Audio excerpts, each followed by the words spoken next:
ನೋಡಿ ಹಿಂಗೆ ಬಳ್ಳಾರಿ ಗಡಿಭಾಗದಲ್ಲಿ 400ರಿಂದ 1000 ಕೋಟಿ ಅಂತ ಹೇಳಲಾಗ್ತಾ ಇದೆ. ಅದು ಇನ್ನೂ ಕನ್ಫರ್ಮ್ ಆಗಿಲ್ಲ, ಅದು ಸೆಕೆಂಡ್ರಿ. ಈ ರಾಬರಿ ಕೇಸ್ ವಿಚಾರಕ್ಕೆ ಸಂಬಂಧಪಟ್ಟಂತೆ ವಿಜಯಪುರದಲ್ಲಿ ಸಚಿವರಾದಂಥ ಎಂ.ಬಿ. ಪಾಟೀಲ್ ಅವರು ಪ್ರತಿಕ್ರಿಯೆ ಕೊಟ್ಟರು. ಅವ್ರು ಹೇಳಿದ್ದೇನು ಅಂತಂದ್ರೆ, ನನಗೆ ಇದು ಅಚ್ಚರಿ ಅಂತ ಅನಿಸ್ತಾ ಇದೆ, ನಂಬೋದಕ್ಕೆ ಅಸಾಧ್ಯ ಅನ್ನಿಸ್ತಾ ಇದೆ. ಯಾಕೆಂದ್ರೆ ಅದು ಅಷ್ಟೊಂದು ಹಣ ಯಾರ್ದದು, ಇಲ್ಲಿಗೆ ಹೆಂಗ್ ಬಂತು, ಏನೇನಾಯ್ತು, ಹಲವು ಪ್ರಶ್ನೆ ಇದಾವೆ. 400 ಕೋಟಿ ಸಾಗಾಣಿಕೆಗೆ ಏನು ಸೆಕ್ಯೂರಿಟಿ ಇತ್ತು? ನಮ್ಮ ಪೊಲೀಸ್ ಇಲಾಖೆಗೆ ತಿಳಿಸಿದ್ರೆ ಸೆಕ್ಯೂರಿಟಿ ಕೊಡ್ತಾ ಇದ್ವಿ. ಈ ಪ್ರಕರಣವನ್ನು ನಾವು ಗಂಭೀರವಾಗಿ ಪರಿಗಣಿಸಿದ್ದೀವಿ.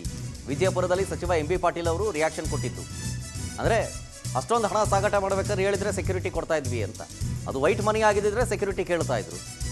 ಮೋಸ್ಟ್ ಪ್ರಾಬಬ್ಲಿ ಬ್ಲ್ಯಾಕ್ ಮನಿ ಇರ್ಬೋದೇನೋ, ಅದಕ್ಕೆ ಅವ್ರು ಯಾರಿಗೂ ತಿಳಿಸಿಲ್ವೋ ಏನೋ, ಅಥವಾ ನಿಜವಾಗ್ಲೂ ರಾಬರಿ ಆಗಿದೆಯೋ ಇಲ್ವೋ ಅದು ಗೊತ್ತಿಲ್ವಲ್ಲ.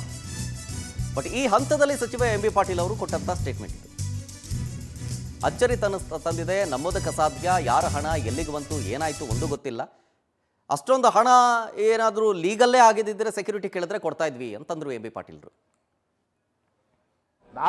ಈಗ ನಾನು ನೋಡ್ತಾ ಇದ್ದೆ ಬೆಳಗ್ಗೆ ಪೇಪರ್ನಲ್ಲಿ, ಆಶ್ಚರ್ಯ ಆಗಿದೆ. ಏನು ಅದು ಹೆಂಗೆ ಬಂತು, ಏನು ಬಂತು, ಯಾವ ಹಣ ಏನು, ಇದೆಲ್ಲನೂ ಹೊರಬರಬೇಕಲ್ಲ. ಮತ್ತು 400 ಕೋಟಿ ರೂಪಾಯಿ ಸಾಗಾಣಿಕೆ ಮಾಡ್ತಿರೋ ಸೆಕ್ಯೂರಿಟಿ ನಮ್ದೇನಿತ್ತು? ಸೆಕ್ಯೂರಿಟಿ ನಿಮ್ದೇನಿತ್ತು? 1 ರೂಪಾಯಿನ 2 ರೂಪಾಯಿನ? 4 ಕೋಟಿ ಆದರೆ ಏನೋ ಬ್ಯಾಂಕರ್ ಪಾಪ, 400 ಕೋಟಿ ಅಂದರೆ ಅದಕ್ಕೆ ತಕ್ಕದಾದಂಥ ಸೆಕ್ಯೂರಿಟಿ ಬೇಕಾಗಿತ್ತಾ? ಅಥವಾ ಎಲ್ಲರಿಗೂ ಇನ್ಫಾರ್ಮ್ ಮಾಡಿ ಆ ರೂಟ್ನಲ್ಲಿ ಎಲ್ಲ ಸ್ಟೇಟ್ಸು ಅಲ್ಲಿ ಇದು ಮಾಡಿದರೆ ಸ್ಟೇಟ್ಸ್ನವರು ಪ್ರೊಟೆಕ್ಷನ್ ಕೊಡ್ತಾ ಇದ್ರಾ? ಇದು ಏನು ನಡೆ ಇದೆ, ಅಚಾತುರ್ಯ ನಡೆ ಇದೆ. ಬಹುಶಃ ಇದನ್ನು ಭಾಳ ಗಂಭೀರವಾಗಿ ತಗೊಳ್ಬೇಕು ನಾವು. 400 ಕೋಟಿ ರೂಪಾಯಿ ಹಣಕ್ಕೆ, ಈಗ 400 ಕೋಟಿ ಹಣಕ್ಕೆ ನೀವೇ ವಿಚಾರ ಮಾಡಿರಿ. 400 ಕೋಟಿ ಇವತ್ತು ಸಾಗಾಣಿಕೆ ಮಾಡಬೇಕಾದ್ರೆ ಅದು ಲೀಗಲ್ಲೋ ಇಲ್ಲಿಗೋ ನನಗೇನೂ ಮಾಹಿತಿ ಗೊತ್ತಿಲ್ಲ, ಸುಮ್ಮನೆ ಪೇಪರ್ ಓದಿದ್ದೀನಿ. ಅದು ಯಾರ್ದು ಟ್ರಸ್ಟ್ನೋ ಏನೋ ಗೊತ್ತಂದ್ರೆ 400 ಕೋಟಿ ರೂಪಾಯಿ ತೊಗೊಂಡು ಹೋಗುವಾಗ